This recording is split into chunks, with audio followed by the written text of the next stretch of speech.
Nahdlatul Ulama atau NU. Assalamualaikum warahmatullahi wabarakatuh. Nahdlatul Ulama atau Kebangkitan Ulama atau Kebangkitan Cendekiawan Islam, disingkat NU, adalah sebuah organisasi Islam terbesar di Indonesia. Organisasi ini berdiri pada 31 Januari 1926 dan bergerak di bidang keagamaan, pendidikan, sosial, dan ekonomi.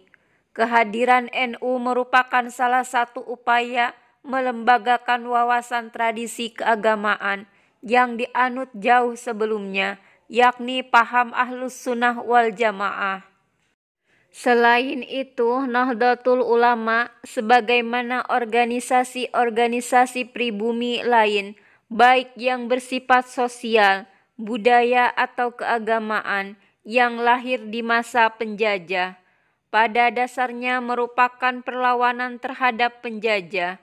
Hal ini didasarkan berdirinya NU dipengaruhi kondisi politik dalam dan luar negeri, sekaligus merupakan kebangkitan kesadaran politik yang ditampakkan dalam wujud gerakan organisasi dalam menjawab kepentingan nasional dan dunia Islam umumnya. Akibat penjajahan maupun akibat kungkungan tradisi telah menggugah kesadaran kaum terpelajar untuk memperjuangkan martabat bangsa ini melalui jalan pendidikan dan organisasi. Gerakan yang muncul 1908 tersebut dikenal dengan kebangkitan nasional. Semangat kebangkitan terus menyebar setelah rakyat pribumi sadar terhadap penderitaan dan ketertinggalannya dengan bangsa lain. Sebagai jawabannya, muncullah berbagai organisasi pendidikan dan pembebasan. Merespon kebangkitan nasional tersebut, Nahdlatul Wathon atau Kebangkitan Tanah Air dibentuk pada 1916, kemudian pada tahun 1918 didirikan Taswirul Afkar atau dikenal juga dengan Nahdlatul Fikri, Kebangkitan Pemikiran, sebagai wahana pendidikan sosial politik, kaum dan keagamaan kaum santri. Dari situ kemudian didirikan Nahdlatul Tuzar atau Pergerakan Kaum Saudagar. Serikat itu dijadikan basis untuk memperbaiki perekonomian rakyat.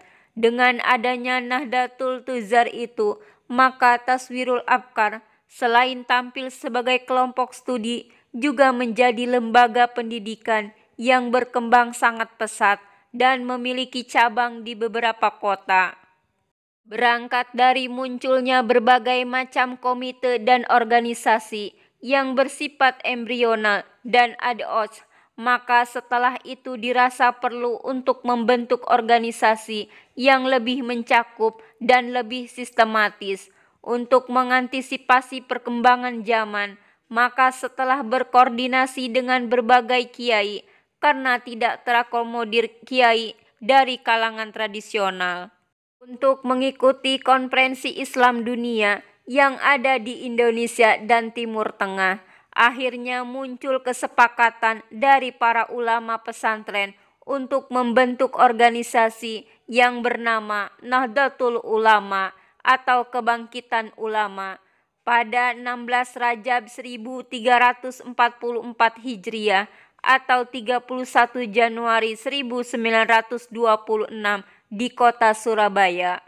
Organisasi ini dipimpin oleh Kiai Haji Hasyim Asy'ari sebagai Rais Akbar. Ada banyak faktor yang melatar belakangi berdirinya Nahdlatul Ulama.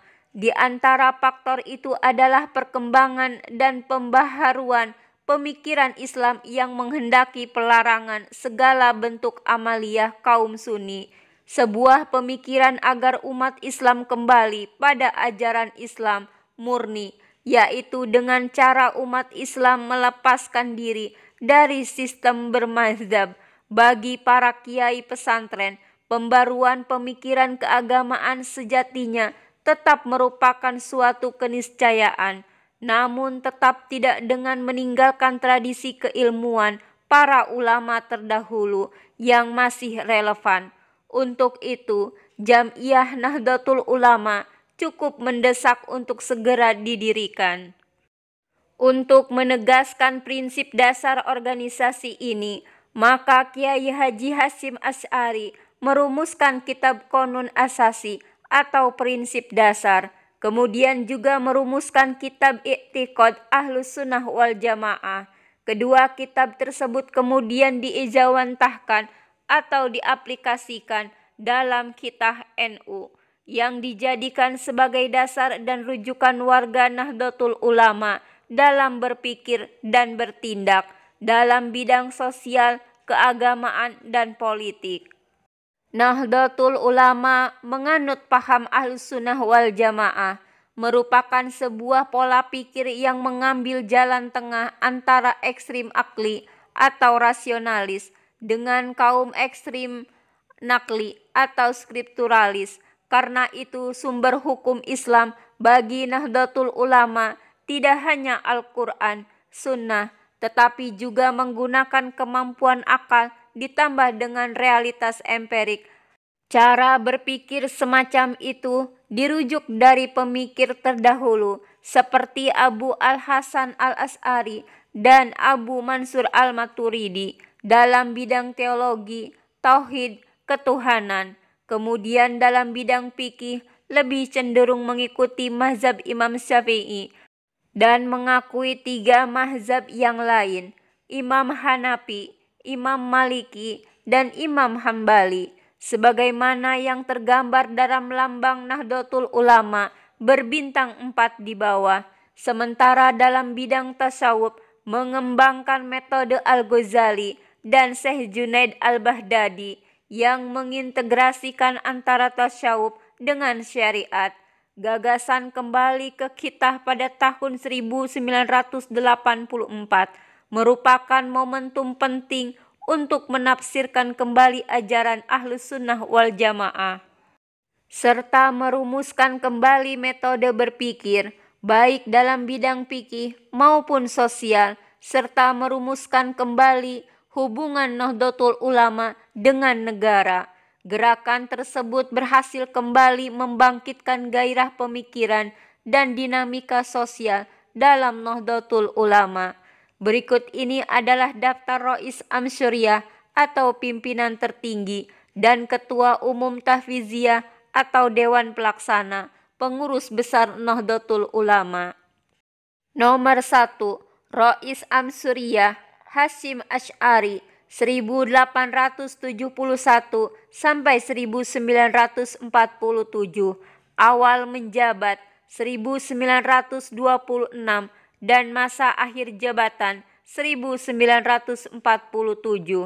Kedua, Abdul Wahab Hasbullah 1888 sampai 1971, awal menjabat 1947, akhir jabatan 1971. Nomor 3, Bisri Syamsuri 1887 1980, awal menjabat 1971 dan akhir jabatan 1980. Nomor 4, Ali Maksum 1915 sampai 1989, awal menjabat 1980 dan akhir jabatan 1984. Nomor 5, Ahmad Siddiq 1926 sampai 1991, awal menjabat 1984, akhir jabatan 1991. Nomor 6, Ali Yapi PJS lahir 1926, awal jabatan 1991 dan akhir jabatan 1992. Nomor 7, Ilyas Ruhiyat 1934 sampai 2007, awal menjabat 1992 dan akhir jabatan 1999. Nomor 8, Sahal Mahfud 1937 sampai 2014, awal jabatan 1999 dan akhir jabatan 2014. Nomor 9 Mustofa Bisri, lahir 1944, awal jabatan 2014 dan akhir jabatan 2015. Nomor 10 Ma'ruf Amin, lahir 1943, awal menjabat tahun 2015 dan akhir jabatan 2018. Nomor 11 Miftahul Ahyar, PJS, lahir 1953, awal jabatan 2018, petahana. Daftar Ketua Umum Tanfiziyah Nahdlatul Ulama. 1. Hasan Gipo, 1934, awal jabatan 1926 dan akhir jabatan 1952. Nomor 2 Idham Khalid, 1921 sampai 2010. Masa jabatan 1952 dan akhir jabatan 1984. Nomor 3 Abdurrahman Wahid, 1940 sampai 2009, awal menjabat 1984 dan akhir jabatan 1999. Nomor 4 Hasyim Mujadi, 1944 sampai 2017, awal menjabat 1999 dan akhir jabatan 2010. Nomor 5 Said Akil Siraj, lahir 1953, awal menjabat 2010, petahana. Basis pendukung. Dalam menentukan basis pendukung atau warga Nahdlatul Ulama, ada beberapa istilah yang perlu diperjelas, yaitu bersambung pada episode yang kedua. Wallahu a'lam bishawab.